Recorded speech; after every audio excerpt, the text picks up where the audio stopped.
Next हम discuss कर लेते हैं कि अपने पास ये टीबी के बारे में। तो हमने कहा कि डायग्नोस्टिक टेस्ट की बात की, टीबी के लिए कौन-कौन से हैं? पीसीआर। पीसीआर क्या होता है? हम लोग ना डीएनए छोटा-सा भी मिल जाए ना कहीं भी, उसको हम लोग एम्प्लीफाई करके डिटेक्ट कर लेते हैं। पीसीआर एक अच्छी टेक्नीक है। Acid fast bacilli. अब एसिड फास्ट बेसिलाई स्पुटम, इसके दो होते हैं, like sputum acid fast, sputum sputum acid fast bacilli, ये क्या चीज़ है? इसमें ये होता है कि हम लोग उस पेशेंट का ना स्पुटम कलेक्ट कराते हैं और उसके अंदर हम लोग एसिड फास्ट बेसिलाई को ढूंढते हैं स्पुटम के अंदर। सही है, ये बड़ा जल्दी हो जाता है, इसमें इतना टाइम नहीं लगता, विद इन आवर्स आपको ना रिजल्ट मिल जाते हैं। लेकिन ये स्पेसिफिक नहीं है। स्पेसिफिक क्यों नहीं है? क्योंकि क्या माइकोबैक्टीरियम जो ट्यूबरकुली है, क्या सिर्फ यही एसिड फास्ट बेसिलाई है? नहीं, माइकोबैक्टीरियम लेप्री भी तो एसिड फास्ट बेसिलाई है ना। तो इस वजह से ये इसके लिए स्पेसिफिक नहीं है, लेकिन ये है कि ये तरह क्विक है, जल्दी विद इन आवर्स आपको रिपोर्ट मिल जाती है। एक होता है, ये है स्पुटम एएफबी, एक है स्पुटम कल्चर। अगर आप जिन्होंने ऑब्जर्व किया, डेफिनेटली आप लोग करीब बैठे हैं, तो आपको याद होगा हम लोग स्पुटम एएफबी भी भेजते हैं फॉर ए, और स्पुटम कल्चर भी भेजते हैं। जो स्पुटम कल्चर है ना, वो डायग्नोस्टिक है, वो गोल्ड स्टैंडर्ड है। वो आपको ग्रो, उसके लिए होता है मीडियम, होता है लोएंस्टीन जेंसन मीडियम, उसके अंदर ग्रो करवा के दिखाते हैं कि भाई ये देखो, ये पड़ा आपको माइकोबैक्टीरियम ट्यूबरकुली, तब आप कहते हो ये गोल्ड स्टैंडर्ड है। सही है। जबकि स्पुटम एएफबी में सिर्फ आप सिर्फ ये कर लेते हो कि ये एएफबी इसके अंदर पड़ा हुआ है, एसिड फास्ट बेसिलाई है, वो कौन से वाला है वो नहीं हमें पता चलता। तो उस वजह से ये अपने पास डायग्नोस्टिक टेस्ट आ गए। अब ये लिखता है रेफ्यूलस के हिस्टोलॉजिकल, अगर पूछे ना तो आपने बताना है कि एपिथेलॉइड सेल्स, क्योंकि हिस्टोलॉजी में आप सेल्स देखते हो तो ये सेल्स हैं, और अगर माइक्रोस्कोपिक पूछे तो आपने केशियस करना है। तो सीपीएस भी इस तरह ही है भाई, आपने करना ही इस तरह है, रट्टा मारो जो भी करो। अब आसान तरीका तो वैसे यही है, हिस्टोलॉजी सेल्स, तो एपिथेलियल आर सेल्स। माइक्रोस्कोपी में आप जब ग्रानुलोमा देखोगे तो आपको बीच में केशियस नेक्रोसिस नजर आ जाएगी। फिर अपने पास आ गया डेफिनेटिव, क्या है? स्पुटम एएफबी नहीं, स्पुटम एएफबी नहीं, स्पुटम कल्चर, ये गोल्ड स्टैंडर्ड है। सही है। फिर अपने पास आ गया initial test for TB, chest x-ray. बिल्कुल चेस्ट एक्सरे करवाते हैं। Characteristic diagnostic of granuloma is epithelioid. तो यार, या तो किसी भी ग्रैनुलोमा की बात करो कि किसी भी ग्रैनुलोमा का डायग्नोस्टिक फीचर है कि एपिथेलियोइड सेल्स मिले तो आप उसको ग्रैनुलोमा कहते हो, तो शायद कोई ऐसी बात हो। सिर्फ टीबी के लिए स्पेसिफिक करें तो ऐसा नहीं है, सार्कोइडोसिस की ग्रैनुलोमा में भी एपिथेलियोइड सेल्स होते हैं। अच्छा, लैंगरहैंस जायंट सेल्स, जो जायंट सेल्स हैं उन्हीं को कहते हैं are characteristic feature of TB? नहीं, ये भी बात नहीं है। किसी भी ग्रैनुलोमा में आप देखोगे तो आपको वो मिल जाएंगे। तो मे बी आंसर में सिर्फ टीबी हो, ग्रैनुलोमेटस डिजीज सिर्फ टीबी हो।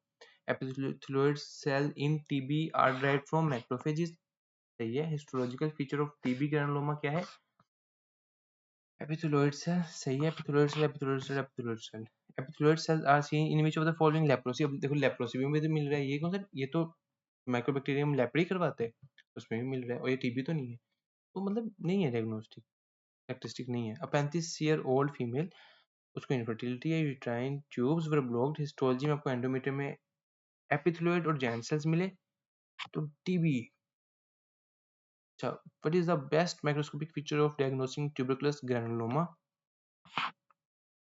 Caseous necrosis. ठीक है, ये तो हमें पता है। 20 साल की ओल्ड फीमेल, लिम्फेडिनोपैथी है, histological examination of lymph node showed granuloma, diagnosis TB, caseous necrosis, TB, caseous necrosis, diagnostic test PCR. PCR ज्यादा बेस्ट है, क्योंकि छोटा सा भी कहीं भी पड़ा होगा ना, वो ढूंढ निकालेगा। Test for definitive diagnosis of TB is demonstration of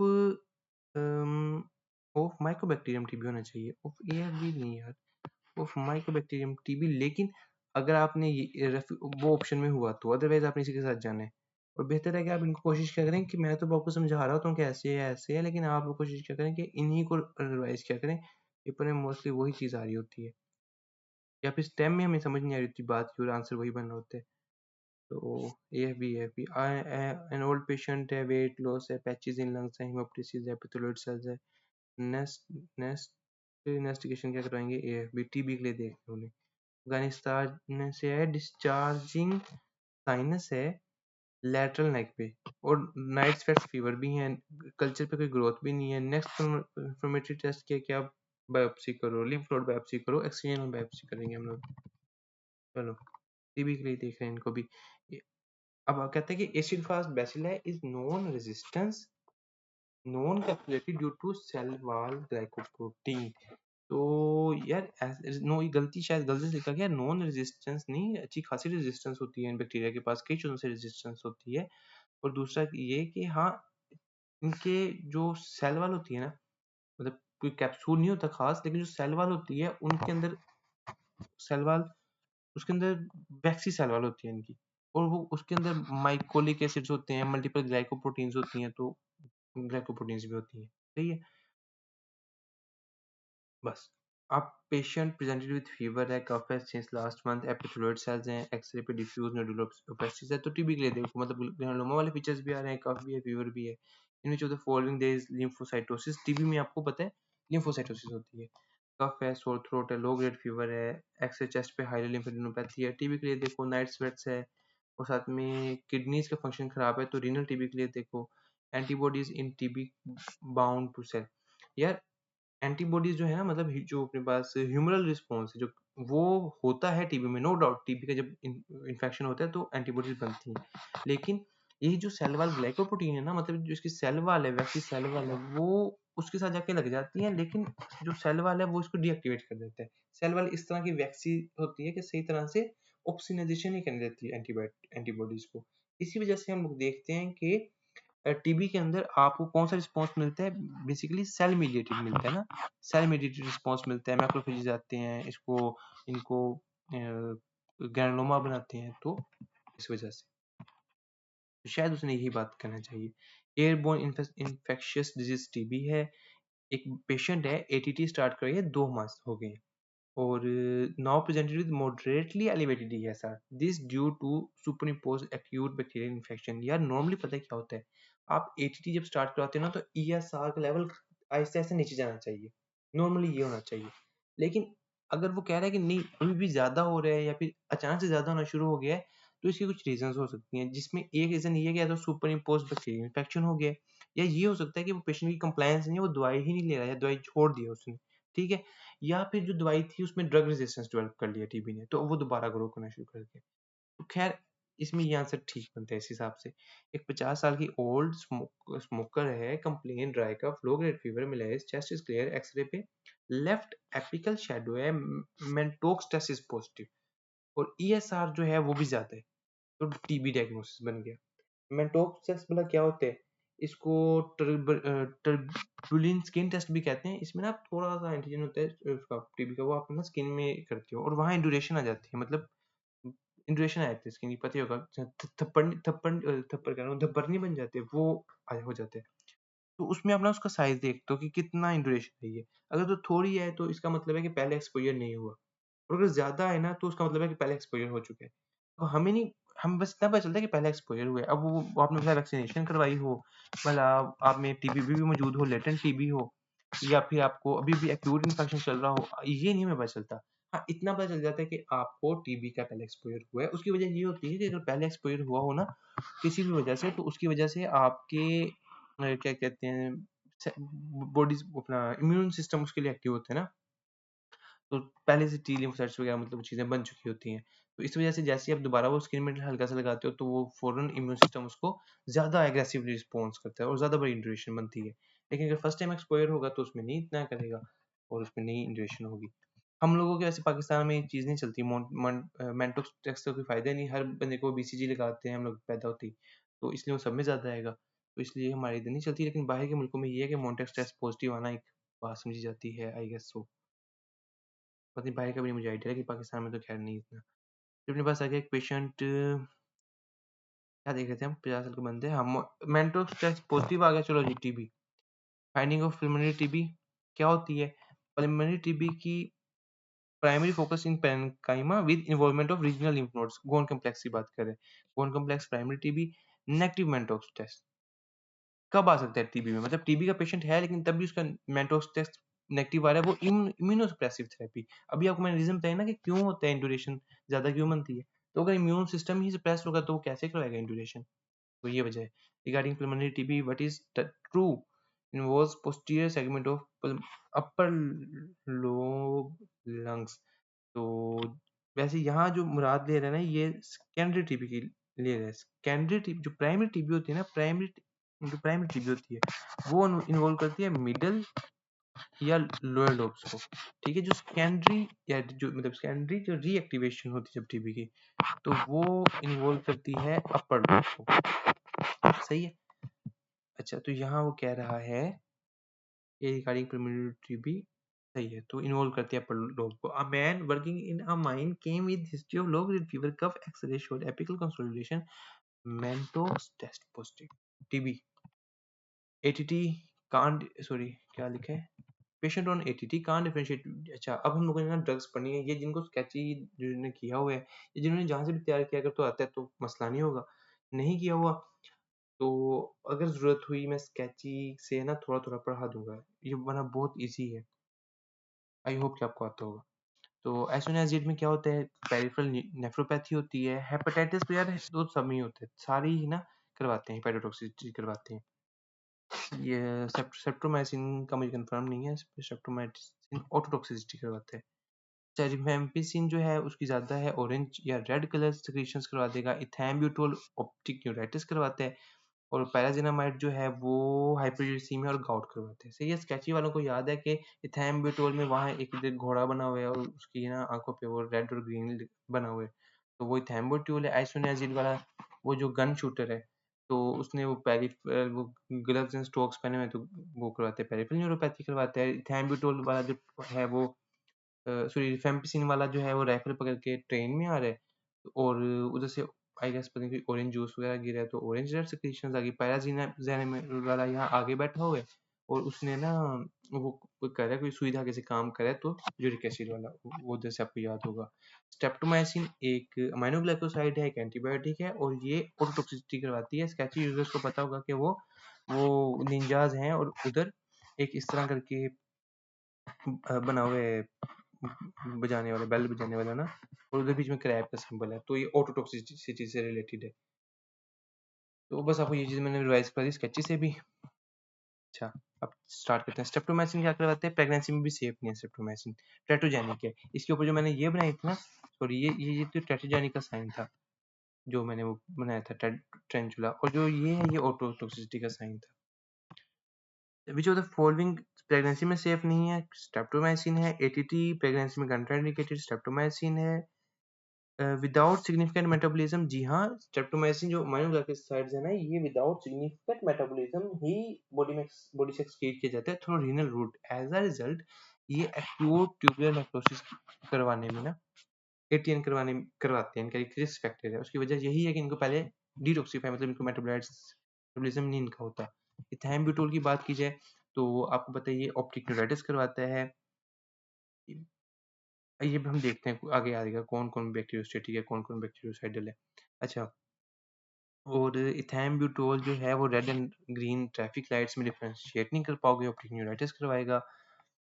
red and green light, optic neuritis, blurring of vision, सारे इथैम्ब्यूटोल से रिलेटेड है। आइसोनियाजिड का क्या काम है, induced hepatic injury increased by N acetyl cysteine deficiency. अच्छा यार, इस चीज को समझ लें भाईजान। देखो नॉर्मल रोल पता है क्या होता है, कि नॉर्मली आपके पास ये पड़ी है आइसोनियाजिड पड़ी है बॉडी में, और इसने ना इसको मतलब लीवर में गई, और लीवर इसको मेटाबोलाइज करेगा। इसके ना टॉक्सिक मेटाबोलाइट्स होते हैं, पहले उनमें कन्वर्ट होता है, ये टॉक्सिक मेटाबोलाइट्स में कन्वर्ट करता है, फिर वो जो है उनको डिटॉक्सिफाई किया जाता है, उनको डिटॉक्सिफाई किया जाता है। अब जो ऐसा आइसोनियाजिड को मेटाबोलाइज, मतलब इनके टॉक्सिक मेटाबोलाइट्स में कौन कन्वर्ट करता है,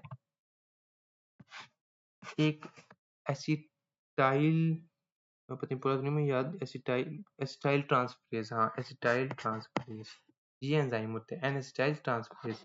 ये कन्वर्ट करते हैं आइसोनियाजिड को टॉक्सिक मेटाबोलाइट्स में, सही है। और जो दूसरा अपने पास आता है, फिर डिटॉक्सिफाई कौन करता है, उसके लिए हमारे पास होता है ग्लूटाथायोन। इसका तो आपको पता ही होगा ना, ग्लूटाथायोन। ग्लूटाथायोन का एक प्रिकर्सर होता है एन एसिटाइल सिस्टीन। अब दो एमसीक्यूज आए हुए हैं इस टॉपिक से रिलेटेड, जो मैं समझाना चाह रहा हूँ। अब इसमें ये है कि पहले हमें पता होना चाहिए कि बाज लोग होते हैं स्लो एसिटाइलेटर्स, बाज होते हैं फास्ट एसिटाइलेटर्स। मतलब बाज में ये एसिटाइल ट्रांसफरेज की ज़्यादा एक्टिविटी होती है और बाज में कम होती है। जो फास्ट एसिटाइलेटर्स होते हैं ना, उनमें आइसोनियाजिड के रिस्क फैक्टर्स साइड इफेक्ट्स आने का कम चांस होते हैं, क्योंकि वो जल्दी जल्दी इसको मेटाबोलाइज कर देते हैं और जल्दी जल्दी इसको बॉडी से निकाल देते हैं। सही है। लेकिन जो स्लो एसिटाइलेटर्स होते हैं उनमें इसका टॉक्सिसिटी होने का ज़्यादा चांस है, क्योंकि स्लो एसिटाइलेटर्स होंगे तो स्लोली स्लोली मेटाबोलाइज करेंगे और बॉडी में ये ज़्यादा इकट्ठी होती रहेगी, इसकी हाई कंसंट्रेशन इकट्ठी होगी। अब जब वो हाई कंसंट्रेशन सारी मेटाबोलाइज होती जाएगी और टॉक्सिसिटी होने का ज़्यादा चांस है। ठीक है। तो इस वजह से स्लो एसिटाइलेटर्स जो हैं वो ज़्यादा चांस करते हैं इसकी टॉक्सिसिटी होने का। और स्केची में आपको याद है वो जो बंदा है अगले वाला, बल्कि आपको स्केची ना आगे पढ़ा देता हूँ इसके बाद, एक तो वहां से देख लेते हैं। फिर अपने पास आ गया कि टॉक्सिक मेटाबोलाइट्स। अच्छा हाँ, फिर जो अपने पास है ना ये एन एन एसिटाइलसिस्टीन, ये प्रिकसर है किसका, ग्लूटाथायोन का। अगर जिस किसी बंदे में ग्लूटाथायोन की डेफिशिएंसी हो या फिर एन एसिटाइलसिस्टीन की डेफिशिएंसी हो तो उसमें भी साइड इफेक्ट्स आते आएंगे, और उसकी रीजन ये होगी कि उसमें टॉक्सिक मेटाबोलाइट्स तो बन जाएंगे लेकिन वो फिर डिटॉक्सिफाई नहीं हो पाएंगे और वो ज्यादा इकट्ठे होते जाएंगे। तो ये दो एमसीक्यूज आए हुए हैं, पहले वो एमसीक्यूज देख लेते हैं। कहते हैं आइसोनेजिड का पेशेंट है, उसको हेपेटिक इंजरी का कैसे चांस ज्यादा हो जाएगा, अगर एन एसिटाइलसिस्टीन की डेफिशिएंसी हो तो ग्लूटाथायोन की डेफिशिएंसी होगी और डिटॉक्सिफिकेशन नहीं होगी। और एक एमसीक्यू ये है, एसोनाजेड की पूरे मेटाबोलाइज्ड किन पेशेंट्स में होता है, जो कि स्लो एसिटाइलेटर्स होते हैं, मतलब जिनमें एसिटाइल ट्रांसफरेज कम होते हैं, डेफिशिएंट होते हैं वो। ये दो आगे अपने पास। बाकी आपको पता है पेरिफेरल न्यूरोपैथी जो होती है उसमें एसोनाजेड में, उसे बचाने के लिए विटामिन बी 6 देते हैं, पैरोक्सीडीन देते हैं। ठीक है। पेरिफेरल न्यूरोपैथी एसोनाजेड करवाते हैं, सारे एमसीक्यूज हो गए। और एस दैट हाँ ठीक है, एसोनाजिड की टॉक्सिक इफेक्ट्स को हम लोग पायरोक्सिन से बचा सकते हैं। रिफेम्पिसिन, रिफेम्पिसिन क्या करता है, रेड कलर यूरिन प्रोड्यूस करता है, डिस्क्लोराइजेशन ऑफ यूरिन करता है। A female on anti TB drugs using OCPs but still conceive, तो कौन सी ड्रग करवाते हैं, रिफेम्पिसिन एटीटी में से ठीक है। उसको उसकी रीजन ये होती है कि जो रिफेम्पिसिन है ना, ये साइटोक्रोम P450 जो है, साइटोक्रोम P450 का इंड्यूसर है, स्ट्रॉन्ग इंड्यूसर है, मतलब इसको ज्यादा एक्टिवेट करते हैं। एज अ रिजल्ट जो ओसीपी के अंदर एस्ट्रोजन प्रोजेस्टेरोन होते हैं वो जल्दी मेटाबोलाइज हो जाते हैं और उनका इफेक्ट नहीं आ पाता, और उसकी वजह से वो आप मतलब कंसीव कर सकती है female. But drug inhibits transcription, तो रिफेम्पिसिन, ये सारे स्केचेस से हो जाते हैं, इनको मैं आपको दिखा दूंगा अगले में। जिनको नहीं आता वो भी रोक के अगली वीडियो देख लें पहले, और फिर यहाँ से देख लेंगे तो आपका विद इन अ मिनट आपको सब कुछ याद हो जाएगा। पैराजिनामाइड जो है वो गाउट कराते हैं। सही है। Painful swelling right gout, uric acid level ज़्यादा, जॉइंट पेन्स, और acute painful swelling of right big toe, hyperuricemia, hyperuricemia. अच्छा, वाई आर हम लोग क्यों एंटी टीबी ड्रग्स को कॉम्बिनेशन में यूज करते हैं, ताकि रेजिस्टेंस डेवलप ना हो। फिर अपने पास आ गया which anti TB drug is bacteriostatic. हाँ, यहाँ से देखें यार, जो अपने पास है ना इथैम्ब्यूटोल, वो है बैक्टीरियोस्टेटिक, वो नहीं मारती। और उसमें उसमें वो आप तस्वीर अब स्केची में हमने देखा कि वो जो घोड़े को बस उसने रोका हुआ है ना, उसको मतलब तो बस वहीं से याद रखना है कि उसको बैक्टीरियोस्टेटिक है वो। और बैक्टीरियोसाइडल ड्रग्स कौन कौन सी है, रिफेम्पिसिन और पायराजिनामाइड। जबकि जो आइसोनाजिड है ना हमारी, आइसोनाजिड बैक्टीरियोस्टेटिक भी है, बैक्टीरियोसाइडल भी है।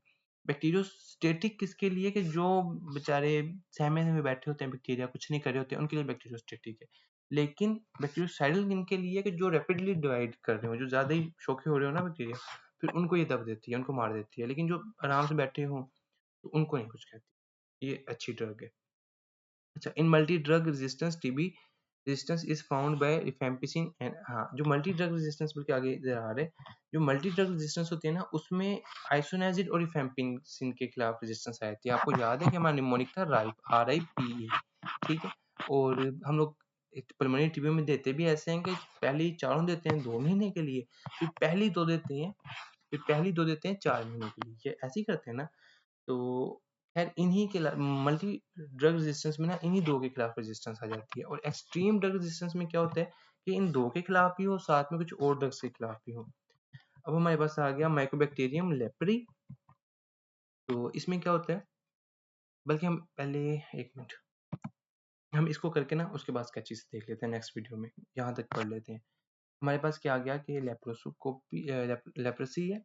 तो हाँ, लेप्रोसी में क्या है कि आप डायग्नोज करने का एक तरीका है कि आप नेजल स्क्रैपिंग्स लेते हो और वहां से ना लेप्री बैक्टीरिया देखते हो। नेजल स्क्रैपिंग्स मतलब आप जो म्यूकोजा या जो नेजल सेप्टा है ना, वहां से उसे क्या कहते हैं उसे, बड़ी कोई आराम से ना जेंटली स्क्रैप करते हुए लेते हो, उसको फिर एग्जामिन करते हो फॉर एसिड फास्ट बेसिलाई।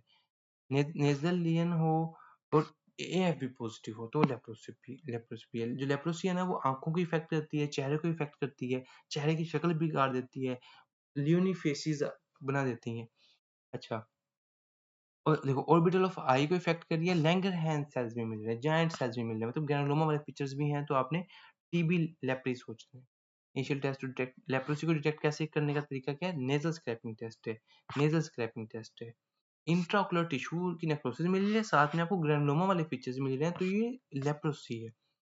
अच्छा, लेप्रोसी इज इनएप्रोप्रिएट क्लोफेजिमिन। अच्छा, पूरा सिनेरियो ये है कि एक पेशेंट है, डेप्सोन उसको नहीं असर कर पा रही, तो उसमें फिर आप क्लोफेजिमिन नहीं देते। एक्चुअली में ये है कि सेकंड लाइन है, अगर डेप्सोन काम ना करे ना, तो उनमें हम देते हैं, ठीक है, क्लोफेजिमिन। लेकिन ये स्टेटमेंट उसने उल्टी लिखी हुई है कि नहीं आप उनमें नहीं देते, तो ये इनअप्रोप्रिएट स्टेटमेंट, सही है। No, know the difference. 30 साल का बंदा है, सैडल नोज है और नेजल सेप्टम परफोरेशन है, वेस्कुलाइटिस एंड प्रोटीन्यूरिया, मतलब किडनीज भी इन्वॉल्व है, नेफ्राइटिस भी है उसको साथ में। तो ये वैगनर ग्रेनुलोमाटोसिस है। ये हम लोगों ने ना नेफ्रोलॉजी में डिस्कस करने हैं। तो उसमें हम ना वैगनर को डिफरेंशिएट कर रहे होते हैं गुड पास्चर से। वो दोनों ही नेफ्राइटिस है, दोनों ही मतलब रैपिडली प्रोग्रेसिव ग्लोमेरुलोनेफ्राइटिस है, दोनों ही। लेकिन जो वैगनर है ना, उसमें अपर जो रेस्पिरेटरी ट्रैक है, जिस तरह की ये नेजल सेप्टम और सैडल नोज, ये इन्वॉल्व होते हैं, और जो गुड पास्चर है उसमें इन्वॉल्व नहीं होता। तो उनको ऐसे डिफरेंशिएट करते हैं। यहाँ देखें, यहाँ वो डिफरेंशिएट करवा रहे हैं हमें वैगनर को और लेप्रोसी को। इनको वैसे डिफरेंशिएट करना इतना मुश्किल नहीं है, क्योंकि इसमें किडनीज नहीं इन्वॉल्व होंगी।